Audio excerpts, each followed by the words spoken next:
नमस्कार दोस्तों, मैं विकास शाक्य एक बार फिर से आप सबका स्वागत करता हूं अपने चैनल पर। और आज कॉन्सेप्ट्स इन भगवत गीता की सीरीज में हम पढ़ने जा रहे हैं सबसे इम्पोर्टेंट टॉपिक वासना और मन के बारे में। तो वासना और मन को लेकर के ये पहला वीडियो है कॉन्सेप्ट्स इन भगवत गीता में। इसके अलावा एक दो वीडियोस और मुझे बनाने होंगे इस कॉन्सेप्ट को पूरा खत्म करने के लिए। सो वासना और मन, वासनाएं क्यों होती हैं, मन कैसे उन वासनाओं के इम्प्रिंट्स हमारे अंदर इकट्ठे करता है। ठीक है, हमने पढ़ा था और भगवत गीता में भी ये चीज हमने समझी कि हमारा शरीर जो है ये पांच कोशों से मिलकर बना हुआ है। सबसे बाहर का कोश है अन्नमय कोश, फिर उसके बाद प्राणमय कोश है, उसके बाद फिर आपका मनोमय कोश है, फिर आपका ज्ञानमय कोश है, और उसके बाद फिर आनंदमय कोश है। सबसे भीतर का कोश आनंदमय कोश है। इसी के भीतर जो है हमारी आत्मा रहती है, और प्राण की वजह से ये पूरा पदार्थ जो बाहर हमें दिखता है, हमारे हाथ पैर, हमारे शरीर के अलग अलग अंग और हमारा मन, ये सब जब तक प्राण ना हो तब तक काम नहीं करता। आपने देखा होगा कि जब आप बीमार पड़ जाते हैं तो आपके प्राण कमजोर पड़ जाते हैं। ठीक है, जब प्राण कमजोर पड़ जाते हैं तो मन भी कमजोर हो जाता है। प्राण ही मुख्य है। ठीक है, प्राण होने से ये पूरी मशीन चलती है जिसके भीतर ये आत्मा ही कैद रहती है। असली स्वरूप आपका यही है, ये प्राण, ये परमात्मा का दिया हुआ है जिसकी वजह से पदार्थ में जीवन होता है। उसके भीतर जो मन है, उसके शरीर में जो इंद्रियां हैं, वो सब की सब तभी काम करती हैं जब प्राण हो। इसके विषय में जो है बहुत डिटेल में जो डिस्कशन अगर आप पढ़ना चाहें तो प्रश्नोपनिषद करके एक उपनिषद है, आप उसे पढ़ सकते हैं। ठीक है, प्रश्नोपनिषद को हम अपने इस चैनल पे भी कवर करेंगे। बहुत इंपॉर्टेंट उपनिषद है वो, और उसको समझने के बाद आप प्राण का इंपॉर्टेंस समझ पाएंगे। ठीक है, किस तरीके से शरीर के भीतर प्राण इंपॉर्टेंट हैं, क्या इंपॉर्टेंस है उनका, और बड़े अच्छे से उसमें एक्सप्लेन्ड है। और ये आपका अपना अनुभव भी है, ये बताने की जरूरत नहीं है, ये कहीं किसी जगह पे साबित करने की जरूरत नहीं है। अगर आपकी जीवन शक्ति कमजोर पड़ती है, आप बीमार पड़ते हैं, आप बेहोश हो जाते हैं, आप बीमार हो गए इस तरीके से कि खाना नहीं खाया जा रहा, पिया नहीं जा रहा, क्यों नहीं हो पाता? क्योंकि उस जिस समय आप बीमार पड़ते हैं उस समय क्या होता है कि आपके प्राण शक्ति जो है वो कमजोर हो जाती है। प्राण शक्ति के कमजोर होने से आपका मन भी कमजोर हो जाता है, इंद्रियां भी कमजोर हो जाती हैं। तो जो चीज आपको बड़ी अच्छी लगती थी वो बीमार पड़ने पे वही चीज बड़ी बेकार लगती है, बेस्वादी लगती है। ठीक है, तो मुख्य चीज है प्राण। ठीक है, शरीर के लिए ये पूरा का पूरा जो ये हमारा शरीर चलता है, जो ये पूरा का पूरा शरीर है, इसको चलाने के लिए इसके अंदर जो मन है, इसके अंदर जो बुद्धि विवेक, ये सारी चीजें हैं, ये सारी चीजें चलाने के लिए जो मुख्य कंपोनेंट है वो क्या है? प्राण है। और प्राण के बारे में अगर आप प्रश्नोपनिषद से पढ़ेंगे तो काफी डिटेल जानकारी आपको मिलती है। ठीक है, अब इस प्राण के अलावा जो मुख्य इसका कोष है जो आपके जीवन को किस तरीके से आप कन्वर्ट होते हैं एक नए शरीर में, उसको डिसाइड जो करता है वो है आपका मनोमय कोश। ये जो मनोमय कोश है, जो अंतःकरण का एक तरीके से अंतःकरण ही है, यही मनोमय कोश ही अंतःकरण ही है। इस अंतःकरण में जो वासनाएं आप इकट्ठी करते हैं, उन वासनाओं के बीज इस अंतःकरण में इकट्ठे होते चले जाते हैं। और वासनाएं कैसे डिसाइड होती हैं? वासनाएं तीन गुणों के आधार पर डिसाइड होती हैं, सत, रज और तम।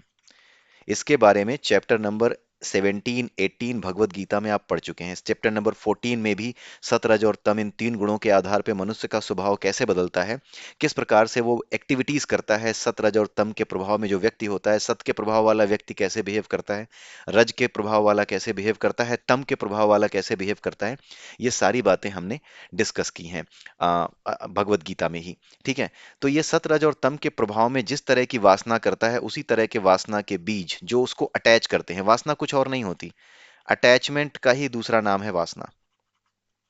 ठीक है, जो अटैचमेंट है उसी को वासना कहते हैं। ये वासना, जो भी अटैचमेंट, जिस चीज से भी अटैचमेंट हो गई, वो चीज क्या होती है, यहाँ पे इम्प्रिंट बन के इकट्ठी हो जाती है, इकट्ठी होती रहती है।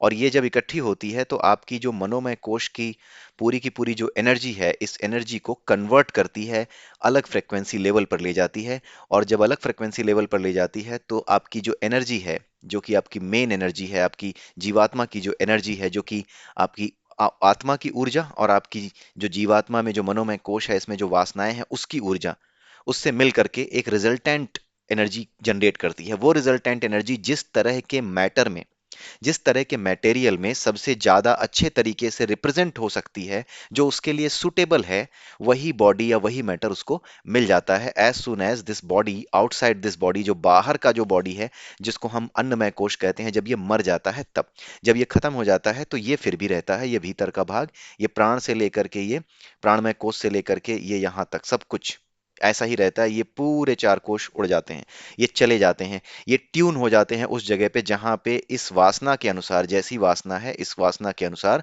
जैसी प्रवृत्ति हो गई है, जैसी इसकी फ्रिक्वेंसी हो चुकी है, उस फ्रिक्वेंसी के अकॉर्डिंग जैसी एनर्जी बनती है, वो एनर्जी जिस रूप में प्रकट हो सकती है, जिस रूप में अपने आप को व्यक्त कर सकती है, उसी रूप में अपने आप को वो नए रूप में ढाल लेती है, नया शरीर धारण कर लेती है। इसी को पुनर्जन्म कहते हैं, नया शरीर मिलना कहते हैं। असल में कोई मरता नहीं है, एक्चुअली केवल वो शरीर बदलता है। ठीक है, जब आप अपने आप को वास्तविक रूप में जान जाते हैं कि आप एनर्जी का एक पुंज है केवल, ये ऊपर जितनी चीजें हैं ये मशीनरी है जिससे आप अलग नहीं हो पाते, जिसको आप अलग से देख नहीं पाते, इसीलिए आप इसमें फंसे रहते हैं। आपको लगता है कि मैं मन हूं, मैं शरीर हूं, मैं प्राण हूं, मैं क्या हूं, इसी में अटके रहते हैं। लेकिन कमाल की बात यह है कि आप इन सब चीजों को अलग से देख सकते हैं।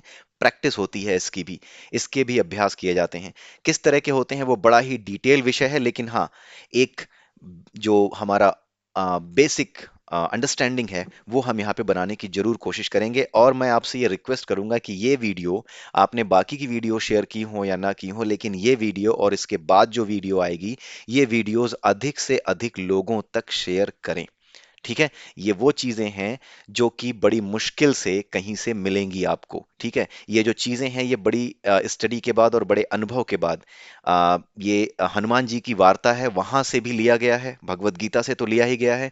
हनुमान जी की वार्ता है, उस वार्ता में कुछ अंश हैं, उस वार्ता के अंदर हनुमान जी ने कुछ बातें खोली हैं, कुछ रहस्य खोले हैं इन चीजों को लेकर के। तो उन बातों को लेकर के एक पुस्तक किसी राइटर ने लिखी है। वो राइटर का नाम कहीं से आता नहीं हमारे सामने, लेकिन हाँ, उन्हें हनुदास के नाम से जाना जाता है। वो हनुमान जी के एक तरीके से भक्त हैं बहुत बड़े, और उन्होंने ये किताब लिखी है, ये ग्रंथ लिखा है, उसका नाम है कली हनुवाड़ी। कली हनुवाड़ी, इस किताब को उन्होंने लिखा है। और उसके अंदर, ये भगवत गीता के अंदर जो समझाया गया ये कॉन्सेप्ट है, जो हम बार बार डिस्कस करते रहते हैं, उसको अब सही समय आया है कि मैं आपको और भी सही तरीके से डिटेल में आपके सामने रखूं। तो अभी तक आपने ये समझा, तो आप ये जो बुक है ना, ये पुस्तक जरूर खरीद लीजिएगा, कली हनुवाड़ी। अगर आप खरीद सकते हैं इसे खरीदिए, बिल्कुल पढ़िए। लेकिन इसको पढ़ने से पहले ये वीडियो आप जरूर देखिए। ठीक है, जो आज का वीडियो है, और उसके अलावा भगवत गीता का जो मैं बोलता था ना कि 13वें से 18वें चैप्टर तक जरूर पढ़िए सबसे पहले। उसका कारण था, उसके कारण बहुत से थे, उसमें से एक मुख्य कारण ये था कि हमारा दिमाग साइंस को पहले समझता है, लेकिन उसके अलावा ये जो लिंकेज है ना इन सभी ग्रंथों का, इन सभी कॉन्सेप्ट्स का, ये बड़ा गूढ़ और जटिल है। इन सभी जटिल और गूढ़ तथ्यों को एक साथ इकट्ठा करने के लिए ही हमने इस तरीके से चीजों को अपने चैनल पे व्यवस्थित किया। ठीक है, अब ये जो कली हनुवाड़ी है, वहां से जो रहस्य है, वो जो हमने समझा है, उसको हम यहाँ पे आपके सामने रखने जा रहे हैं। तो अभी तक आपने समझा कि सतरज और तम के प्रभाव में जैसी प्रवृत्ति बनाता है आदमी, वैसी ही यहाँ पे इकट्ठी करता है चीजें। ठीक है, और इकट्ठी क्यों करता है आखिर में, सतरज और तम के प्रभाव में व्यक्ति इकट्ठा क्यों करता है, ये प्रवृत्ति उसकी बनती क्यों है। ठीक है, सतरज और तम के प्रभाव से उसकी प्रवृत्ति को बनाता कौन है, कौन इसको प्रेरित करता है, कौन इसको मोटिवेट करता है। तो इसको समझने के लिए सबसे पहले हमें यह देखना होगा कि चाहे वो सतोगुणी हो, चाहे वो रजोगुणी हो, चाहे वो तमोगुणी हो, इन तीनों गुणों में जो व्यक्ति, कोई भी व्यक्ति, पूरी दुनिया का हर व्यक्ति इन्हीं तीनों गुणों में से किसी एक गुण से प्रभावित होता है। कोई एक गुण उसका ऊपर होता है एक पर्टिकुलर टाइम में, दूसरा गुण दूसरे समय में ऊपर आ जाता है, तीसरा तीसरे समय में ऊपर आ जाता है, लेकिन कोई एक गुण होता है जो सबसे ऊपर होता है, सतरज और तम में से कोई एक गुण।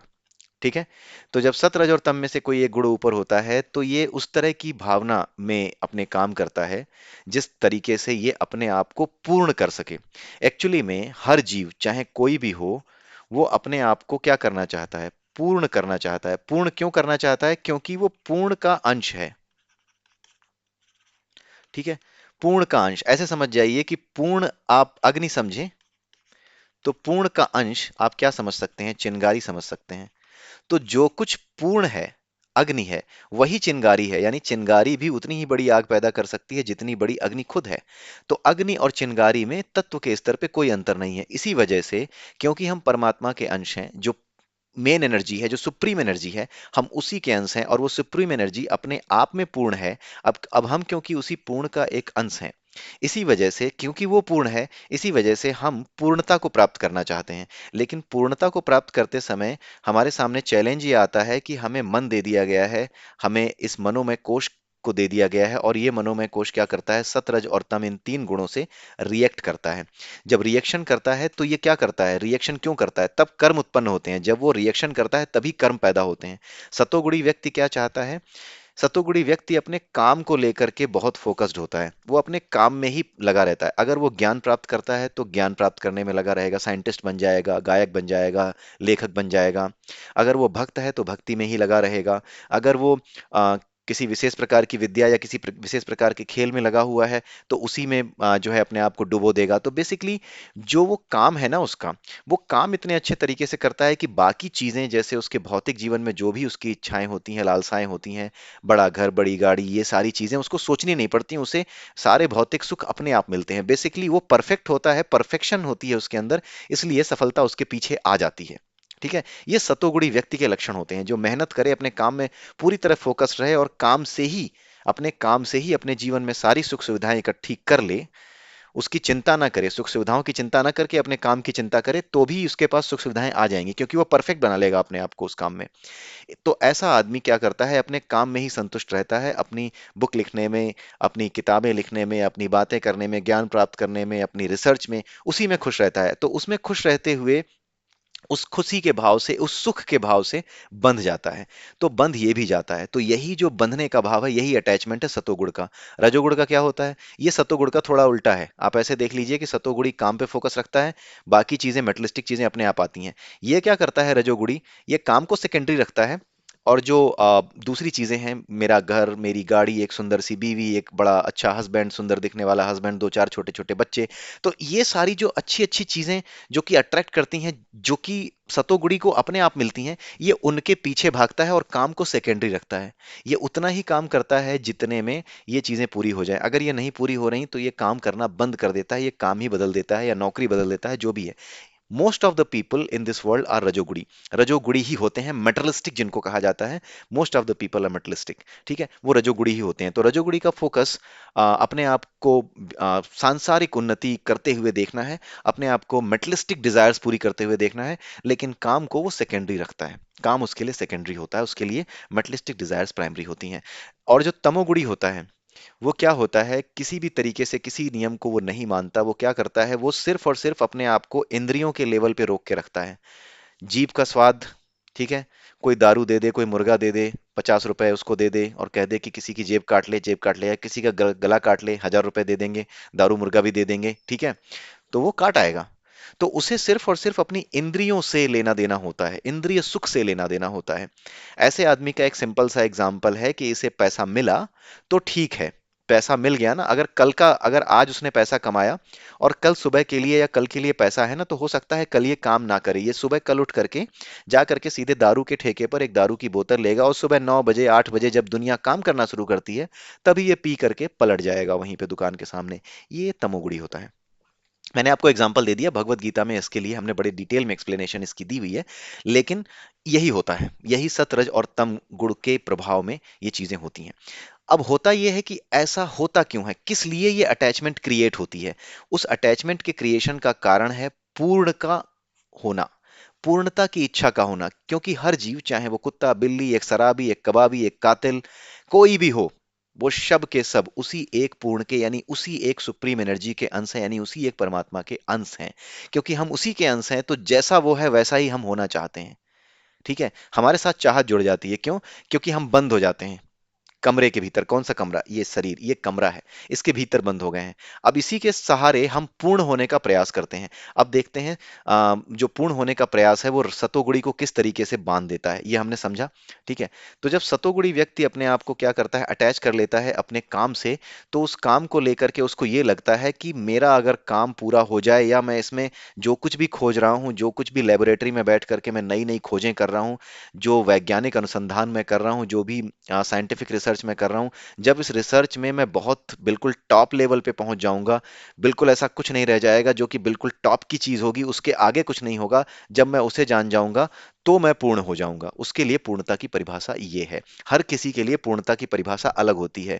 तो सतोगुणी व्यक्ति के लिए पूर्णता की परिभाषा अलग है, इसलिए वो पूर्णता की तरफ भागने की वजह से, वो भी पूर्णता चाहता है, उस पूर्णता की तरफ भागने की वजह से, उस इच्छा की वजह से ही वो क्या करता है, अपने भीतर ये पूर्णता से जुड़ी हुई जो अटैचमेंट्स हैं, क्योंकि उसे लगता है कि पूर्ण तभी होऊंगा जब मैं इसके प्रति लगाव रखूं और जो कुछ मैं सीख रहा हूं उसमें से बेस्ट निकाल रहा हूं, उसके बाद कुछ ना हो ऐसा निकाल रहा हूं। इसी वजह से वो उसके लिए अटैचमेंट क्रिएट कर लेता है, और उस अटैचमेंट को कहाँ रख लेता है, वासना जो होती है, जो मनोमय कोष होता है, एक वासना का बीज बन करके वो उसके मनोमय कोष में या अंतःकरण में इकट्ठा हो जाता है, बैठ जाता है जाकर के। ये एक बीज है जो कि एक खेत में बो दिया गया है, सही समय आने पे ये उग जाएगा। ठीक है। तो इस तरीके से ये सतोगुणी व्यक्ति का है। रजोगुणी व्यक्ति पूर्णता किसमें देखता है? रजोगुणी व्यक्ति का एक सिंपल सा एग्जांपल है, सपोज करिए एक लड़का है, अभी वो अपनी अ, जो है पढ़ाई करके बाहर निकला है, उसे एक जॉब की तलाश है। ठीक है। तो वो जॉब मिल नहीं रही है, इसलिए परेशान है। तो अभी उसकी पूर्णता जो है वो जॉब तक सीमित है। ठीक है। जैसे ही जॉब मिल गई वैसे ही उसको क्या चाहिए, एक गर्लफ्रेंड चाहिए, क्योंकि पैसे आ गए, अब गर्लफ्रेंड भी आएगी। ठीक है। तो अब पूर्णता की इच्छा गर्लफ्रेंड में है कि कोई गर्लफ्रेंड बन जाए, या मेरी शादी हो जाए, एक अच्छी सी लड़की मिल जाए जिसे शादी कर लूं, या एक अच्छा सा लड़का लड़का मिल जाए मैं शादी कर लूं। ठीक है। तो उसकी पूर्णता की अवधारणा अब कहां पहुंच गई, गर्लफ्रेंड तक पहुंच गई। अब जब गर्लफ्रेंड मिल गई, शादी हो गई, घर वालों ने शादी करा दी, तो अब ये पूर्णता की परिभाषा बदल गई। अब चाहिए कि एक जो है संतान हो अच्छी सी, उसे अच्छे से पढ़ाएं लिखाएं और आगे बढ़ाएं, माँ बाप की सेवा होती रहे, अपने पेरेंट्स को हम सही सुख देते रहें, पेरेंट्स भी हमारे सुखी सुखी रहें, उन्हें भी नाती पोते खेलते हुए देखने को मिले। तो अब हमारी पूर्णता की परिभाषा फिर बदल गई। अब जब संतान हो गई तो संतान अब बड़ी हो गई। सारा जीवन इसी तरीके से पूर्णता की परिभाषा बदलती रहती है। क्यों? क्योंकि पूर्णता कुछ नहीं है, इस संसार में पूर्णता पाई ही नहीं जा सकती, क्योंकि आप पहले से ही पूर्ण हैं। तो पूर्णता आपको पाने की जरूरत नहीं है, बस केवल आप ये फंस चुके हैं, आप इन चीजों को देख देख करके फंस चुके हैं कि शायद पूर्णता इसमें है, शायद पूर्णता इसमें है, फिर पूर्णता इसमें है। ठीक है। तो पूर्णता की परिभाषा और पूर्णता की लिमिट बार बार बदलती है। अब इसी पूर्णता की लिमिट के बार बार आगे बढ़ने की वजह से आदमी एक के बाद दूसरा, दूसरे के बाद तीसरा, तीसरे के बाद चौथा, चौथे के बाद पांचवा, ऐसा काम करता चला जाता है। लेकिन वो कभी पूर्ण नहीं होता। ये पूर्णता कभी प्राप्त होगी नहीं, क्योंकि जो चीज पहले से ही पूर्ण है उसे और क्या चाहिए। बस आपको अपने आप को देखना भर है कि आप हैं क्या। जब आप अपने आप को देख पाते हैं तो आप जान जाते हैं कि आप पूर्ण हैं, फिर आप संतुष्ट हो जाते हैं। इसी को कहते हैं अपने आप को आत्म रूप में जान जाना, और इसी को कहते हैं मोक्ष की स्थिति। मोक्ष कोई जगह नहीं है जहां मरने के बाद जाया जाता है। मोक्ष एक ऐसी स्थिति है जहां पर आप जान जाते हो कि आप पूर्ण हो, आप पहले से ही पूर्ण हो, आप आनंद से जियो। जो चीज सामने आ रही है उसे करो, जो कर्म सामने आ रहा है उसे करो, उसके बदले में जो फल सामने आ रहा है उसकी चिंता मत करो। वो संसार का नियम है, तुम्हारे हाथ में नहीं है वो। आपने किसी की हेल्प करने के लिए क्या किया, 2 रुपए दे दिए, 4 रुपए दे दिए, 2000 दे दिए। आपने किसी की हेल्प करने के लिए, किसी ने रास्ते में हाथ दिया, आपने उसकी हेल्प करने के लिए आप जो है रुक गए, उतर गए, उसकी हेल्प करने लगे, पता चला उसके साथ 4 बदमाश और थे। वो कोई हेल्प नहीं चाह रहा था, वो तो बदमाश था, उसने आपको लूट लिया। आप सिर्फ जो सामने आ रहा है उसे कर सकते हो, पीछे से क्या चल रहा है ये आप नहीं जानते हो। तो जो कुछ आ रहा है जा रहा है उसे सहर्ष स्वीकार करें, अपने बुद्धि विवेक का इस्तेमाल करें, और उसका इस्तेमाल करते हुए आप जो है अपने कर्म करते रहें। लेकिन ये बात याद रखें कि ये ना सोचें कि मुझे पूर्णता इसमें मिल जाएगी या उसमें मिल जाएगी, क्योंकि आप पहले से पूर्ण हैं, आपको पूर्णता की आवश्यकता नहीं है। पूर्णता के बारे में एक बड़ा अच्छा श्लोक है ईशावास्योपनिषद में। ठीक है। ये 11 जो मुख्य उपनिषद हैं उनमें से एक मेन उपनिषद है। ठीक है, ईशावास्योपनिषद। तो जो ये ईशावास्योपनिषद है, इसी ईशावास्योपनिषद में पूर्ण के बारे में बताया गया है कि वो पहले से ही पूर्ण है, यानी परमात्मा जो परम ऊर्जा है वो पहले से पूर्ण है। उस पूर्ण में से कुछ निकाल भी लोगे तो भी पूर्ण ही रहता है, उसमें कुछ ऐड कर दोगे तो भी पूर्ण ही रहता है। आपने इनफाइनाइट के बारे में सुना होगा, एक बड़ा ही अच्छा कॉन्सेप्ट आपने पढ़ा होगा मैथमेटिक्स में, कि अगर आप किसी भी नंबर को जीरो से डिवाइड करते हैं तो इनफाइनाइट आता है, और इनफाइनाइट को अगर डिवाइड करने की कोशिश करते हैं तो जीरो आता है। किसी भी नंबर से डिवाइड करने की कोशिश करें, जीरो ही आता है। ठीक है। और एक चीज और पढ़ी होगी, इनफाइनाइट में कुछ भी जोड़ते हैं, 10 जोड़ दिया तो भी इनफाइनाइट रहता है, इनफाइनाइट से कुछ भी घटाते हैं तो भी इनफाइनाइट ही रहता है। ये जो मैथमेटिक्स का कॉन्सेप्ट है ना, ये जो जीरो शून्य भारत ने क्यों दिया, क्योंकि भारत के पास ये शून्य यानी कि इस निराकार यानी कि इस पूर्ण ब्रह्म की जानकारी थी। ये फिलॉसफी हमारे यहाँ से निकली थी, इसी वजह से आर्यभट्ट ने शून्य का आविष्कार इन चीजों को समझ करके जान करके हमारे सामने शून्य के महत्व को हमारे सामने रखा। ठीक है। हमारा हमारा बेसिक कॉन्सेप्ट क्या है कि परमात्मा पूर्ण है, लेकिन वो क्या है, निराकार है। ठीक है, उसका कोई आकार नहीं है। लेकिन निराकार होते हुए भी वो क्या करता है, अपने आप को कई रूपों में प्रकट कर लेता है, कभी राम के कभी कृष्ण के, कई रूपों में प्रकट कर लेता है। तो ये उसी के रूप हैं। तो इसको क्या कहा जाता है, ये पूर्ण है, निराकार है। निराकार यानी शून्य। शून्य को जब डिवाइड करना शुरू करता है परमात्मा, वो एक परमात्मा जब शून्य को डिवाइड करना शुरू करता है तो वो अनंत रूपों में प्रकट होता है। यही पढ़ाया जाता है। यहीं से कॉन्सेप्ट आया इनफाइनाइट का। ठीक है, ये बात है परमात्मा के लेवल पे, ये परा के लेवल की बात है कि ये परमात्मा एक है, वो पूर्ण कर देता है अनंत रूपों में प्रकट होकर के। अब क्योंकि पूर्ण तो पूर्ण है, चाहे वो 10 हो, चाहे 12 हो, चाहे अनंत हो, इसलिए अगर आप इसको 10 भी कर दो, 101 कर दो, 1000 कर दो, कुछ भी कर दो, तो जीरो, किसी भी चीज को जीरो से डिवाइड करोगे, उल्टा लिख दिया मैंने, किसी भी एक को, एक निराकार को जब शून्य से, शून्य ने डिवाइड करना शुरू किया, ऐसे समझिए कि एक सृष्टि को जब शून्य ने डिवाइड करना शुरू किया, यानी निराकार यानी पूर्ण ब्रह्म ने डिवाइड करना शुरू किया, तो अनंत में कन्वर्ट हो गया। ठीक है। अब इसी अनंत को जब कोई बुद्धिमान, कोई विद्वान, कोई एक विद्वान या कई विद्वान मिल करके इसको अलग अलग भागों में तोड़ते हैं कि ये मन है, ये बुद्धि है, ये अहंकार है, तो ये भौतिक पदार्थ हैं, तो ये रासायनिक पदार्थ हैं, ये केमिस्ट्री है, तो ये बायोलॉजी है। जब इन अनंत रूपों की, इन अनंत तत्वों का अध्ययन करना शुरू करता है, इनको अलग अलग वर्गों में बांट करके कोई विद्वान जब अध्ययन करना शुरू करता है, तो अंत में वो कहाँ पहुंचता है, शून्य पर, यानी उसी पूर्ण पर, जो है तो शून्य लेकिन अनंत रूपों में व्याप्त होता है। ये कॉन्सेप्ट है, आप सोच करके देखिए कि कितने जबरदस्त कॉन्सेप्ट हैं और किस तरीके से केवल और केवल वामपंथी और कुछ मूर्ख विचारधारा वाले व्यक्तियों की वजह से ये बेसिक कॉन्सेप्ट्स हमें कभी पता नहीं चलते। लेकिन ऐसा नहीं है, अब ये चीज़ें सामने आने लगी हैं और आती रहेंगी। ऐसा कुछ नहीं है कि ये सब चीज़ें छुपी रहेंगी, क्योंकि चाहे कोई भी बख्तियार खिलजी कितनी भी हमारी लाइब्रेरी जला क्यों ना दे, वो किताबें जला देने से ज्ञान नष्ट नहीं होता, क्योंकि उन मूर्खों को, बख्तियार खिलजी जैसे मूर्खों को ये लगता था कि किताबों में ही ज्ञान है। उसे ये नहीं पता था कि ज्ञान मनुष्य के भीतर है। किताबों में तो जानकारियां हैं, जब ज्ञान अंदर से प्रकट होता है तो किताबों में आदमी लिख देता है। ठीक है। ज्ञान हमारे भीतर है, किताबों में जानकारियां हैं, ज्ञान किताबों में नहीं है। कोई भी ज्ञान जब तक प्रकट नहीं होता तब तक ज्ञान रहता है, जैसे ही वो प्रकट हो जाता है वो जानकारी बन जाता है, वो ज्ञान नहीं रह जाता। ठीक है। तो अब हम वासना और मन के विषय में जो समझ रहे थे, पूर्णता की अवधारणा, ठीक है, अभी हम उसी चीज को देख रहे थे कि पूर्णता की बात हम जो कर रहे थे, तो हमारा जो पूर्ण होने का मन है, वही हमें तरह तरह की वासनाओं में उलझाता। अब हम रजोगुणी व्यक्ति के बारे में देख रहे थे कि वो एक पत्नी चाहता है, फिर बच्चे चाहता है, ये रजोगुणी व्यक्ति का है। ठीक है। उसे कुछ मिल गया तो वो पूर्ण हो गया, लेकिन अगले दिन फिर अपूर्ण हो गया, क्योंकि कुछ चीजें मिल गई, फिर आगे फिर अपूर्ण हो गया। तो जब अपूर्ण होता है तो जो वो इच्छाएं इकट्ठी करता है ना कि मुझे अब ये चाहिए, ये मिल जाएगा तो पूर्ण हो जाऊंगा, जब वो मिल जाने की इच्छा में पूर्ण होने की बात होती है, तब वो क्या करता है, एक नई वासना यहाँ पे मनोमय कोष में डाल लेता है, अटैचमेंट एक नया डाल लेता है, क्योंकि उसका टारगेट बन जाता है कि ऐसे पूर्ण होऊंगा। तो उस टारगेट से जो अटैचमेंट होता है, जो जुड़ाव होता है ना, वो जुड़ाव यहाँ पे एक इम्प्रिंट बन करके मनोमय कोष में इकट्ठा हो जाता है। ठीक है। अब देखते हैं तमोगुणी, जो सबसे जघन्य टाइप का व्यक्ति होता है। इसको सिर्फ इससे मतलब होता है कि उसे इंद्रिय सुख कैसे मिले, उसके जो सेंसरी ऑर्गन्स हैं, उनको जो प्लेजर चाहिए वो प्लेजर कैसे मिले। खाना है, जीभ है, स्वाद लेना है, वो जीने के लिए नहीं खाता, वो खाने के लिए जीता है। ठीक है। तो वो स्वाद लेकर के अपने आप को पूर्ण समझता है। उसको ये लगता है कि मेरी इंद्रियों की वासना पूरी होती रहे, फिर मैं रात को सो जाऊं तो मैं पूर्ण हूं। बस इंद्रियों की वासना पूरा होना ही पूर्णता है। तो इसीलिए वो क्या करता है, अपने आप को उन कर्मों से बांधता है, उन चीजों से अटैच करता है जहां पे उसकी इंद्रिय वासनाएं पूरी हो रही हो। स्वाद से अटैच कर लेगा, स्त्री से अटैच कर लेगा, अवैध संबंधों से अपने आप को अटैच कर लेगा। ठीक है। तो इस तरह का व्यक्ति क्या करता है, इसका अलग लेवल का अटैचमेंट है, और ये ऐसे अटैचमेंट है जो बिल्कुल ही गर्हित और जानवरों जैसे होते हैं। जानवर भी खाता पीता है, बच्चे पैदा करता है, बस, और कोई वैज्ञानिक अनुसंधान वो नहीं करता। तो जब व्यक्ति इस तरह का होता है कि वो अपने आप को सिर्फ इसी में पूर्ण समझता है कि जैसे ही उसे खाने को कुछ मिल गया, उसका स्वाद पूरा हो गया, उसे किसी अच्छी स्त्री का संग मिल गया, कहीं वैश्यालय में जाकर के उसने रात बिता ली, तो उस वो पूर्ण हो जाएगा। तो इन सब बातों को सोचने वाला असल में देखा जाए तो किसकी तरह की प्रवृत्ति बना रहा है अपनी जीवात्मा की, अपने जो मनोमय कोश की आवृत्ति है वो किस तरह की सेट कर रहा है, ये उस ऊर्जा की आवृत्ति को सेट कर रहा है जैसी ऊर्जा एक जानवर को चाहिए होती है। क्योंकि ये अपनी ऊर्जा जानवर की तरह सेट कर रहा है, तो लगातार जीवन भर ये ऐसा ही अगर करता रहा, कहीं नहीं बदला, कहीं इसको बदलने का मौका नहीं मिला, तो ये अंत में ऐसी ही चेतना लेके मर जाएगा। जब मरेगा तो इसके लिए जो जो सफिशिएंट और नेसेसरी बॉडी है ना, वो एक जानवर का शरीर ही है। इसे एक्स्ट्रा इस यूनिवर्स के अंदर, इस पूरी सृष्टि के अंदर एक्स्ट्रा देने का कोई मतलब नहीं है। इसे जानवर का ही शरीर इसके लिए सबसे ज्यादा उपयुक्त है। जहां पे इसकी ऊर्जा अपने आप को रिप्रेजेंट कर सकती है, तो ये जानवर ही बनेगा, ये ऐसी ही योनियों में जाएगा। ये ट्यूनिंग है, जैसे हम रेडियो ट्यून करते हैं ना, ये यूनिवर्स ट्यून अपने आप कर रहा है, लगातार ट्यूनिंग ही कर रहा है। हम रेडियो को नोइंगली ट्यून करते हैं कि अब मेरा मन कर रहा है।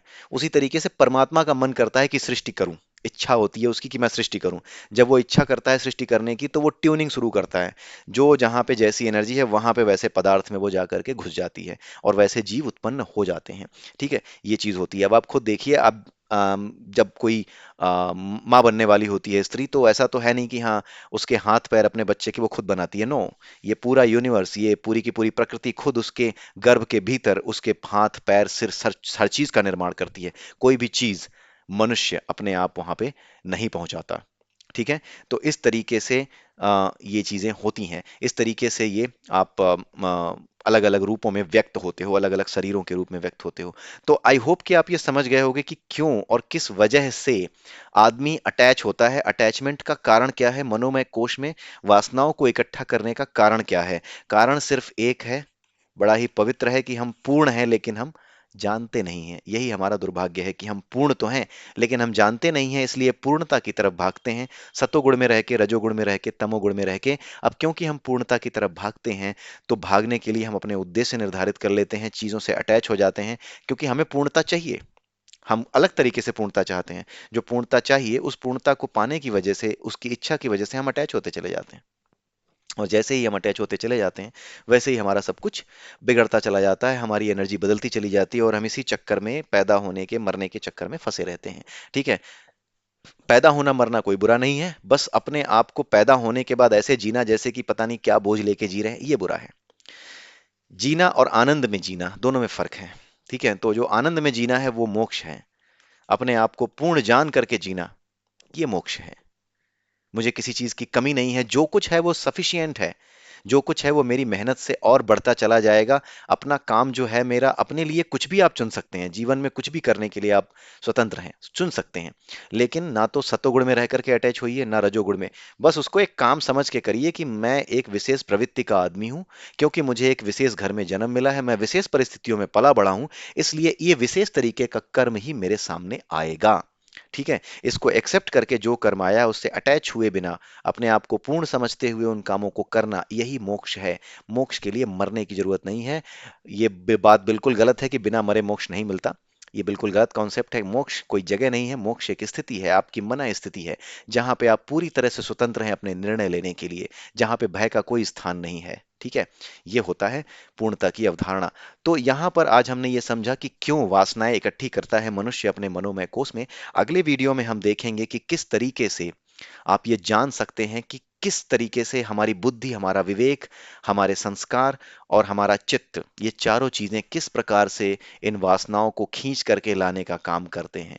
बेसिकली अभी आपको कॉन्सेप्चुअली समझ में आया है, कल इसकी मॉडस ऑपरेंडी यानी इसकी क्रिया विधि अगले वीडियो में हम समझेंगे। तो तब तक के लिए जय श्री राम, जय श्री कृष्णा, जय श्री राधे।